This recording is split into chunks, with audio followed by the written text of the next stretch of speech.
My parents divorced when I was young, and I knew, well, I'm never going to go through that or have my kids go through what I went through. And so I lived in such a way that I felt like I would avoid that. And I went home. I'd been married about 9 years at the time. I went home from church one night, and I raised the garage door. The car's not there. I make a phone call, no answer. And I walk in the house, and there's a note on the table. And that began, the worst season of my life. I had heard before the euphemism, you can barely put one foot in front of the other. But I remember going to a grocery store, pushing a cart with my kids sitting in the cart and barely being able to walk. And the grief was so heavy. It was really wild being a pastor and going through this. I was one of the teaching pastors there, not the lead pastor. So I had some ability to maybe become invisible for a while. I would literally take my trash out at midnight to avoid seeing the neighbors. I would take my kids somewhere and I would spontaneously combust in tears. And immediately I lost my identity as a husband and a father and as a pastor. All those things were immediately changed. I was crushed in every biblical way, I was on the floor. I remember I could go to the latitude and longitude of the house where I lived and the place on the floor where I laid for days. And I was so weak and broken, I couldn't speak out loud. I remember whispering.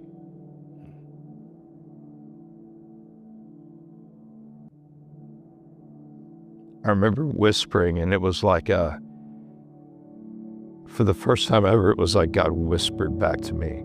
And all the scriptures over the many years that I had spent time studying, like they became my life, It was a dark season for me the first weeks or months because I asked a few questions. God, do you see me? I knew he was real. I knew he existed, but I said, do you see me?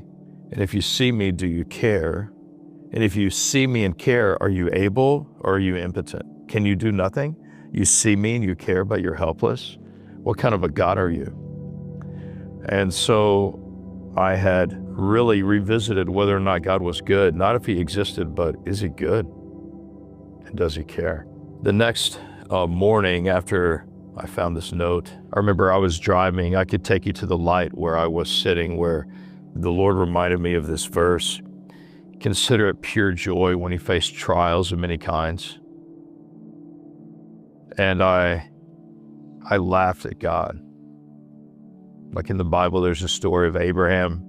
God made him a promise, and his wife Sarah heard it, and she laughed out loud at God. I laughed at God like that. Like, consider it joy when you face trials of many kinds, because the testing of your faith will develop perseverance, so you may become mature and complete, not lacking anything. And I laughed at God about that. I'm like, you want me to consider this joy?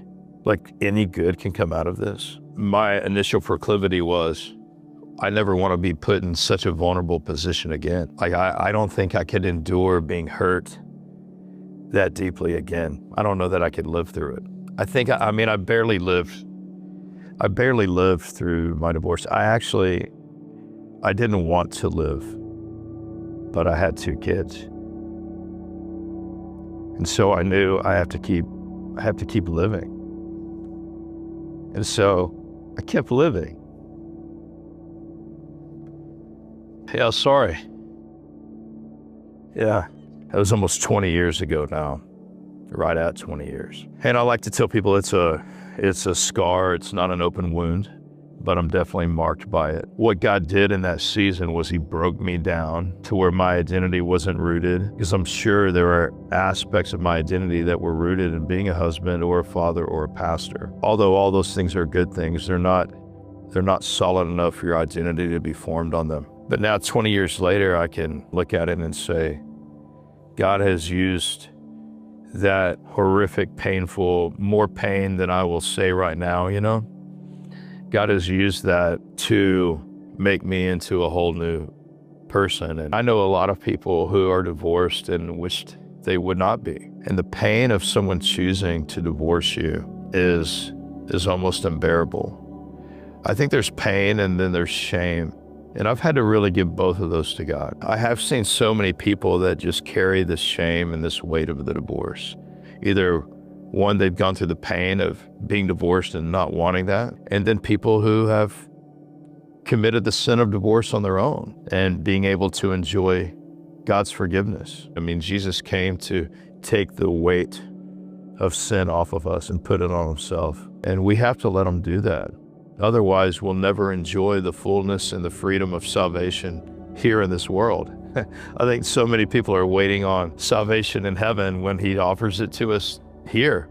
Eternal life begins now. So many families in our church, marriages, who say we would not be married if it wasn't for this church and the community we lived in and the help we've received here. Now I know why God hates divorce. I'm glad he hates divorce. He should, and I do too. As I started to heal, my heart started opening up, being willing to remarry. And so sometime later I met who would become my wife.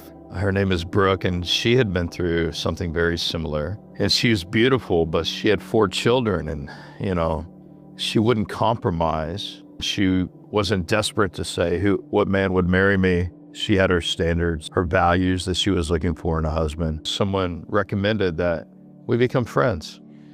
And that friendship over about a year turned into dating and then turned into marriage. So I had 2 kids and she had 4. Then a year later, we made 1 more. We're a blended family of 7. From the depths of pain 20 years ago to a beautiful family now that's blended. I now go back to that same stoplight and that same verse, consider it pure joy when you face trials of many kinds. And I don't laugh at God anymore, but I sometimes do laugh out loud and see what God has built, how beautiful it is, that he takes something that's so broken and he can turn it into something so beautiful. I mean, this is the gospel that I preach, that life is more powerful than death. It's proven by the resurrection of God incarnate. I believe in the gospel more because I have seen even dead things in my own life come back to life.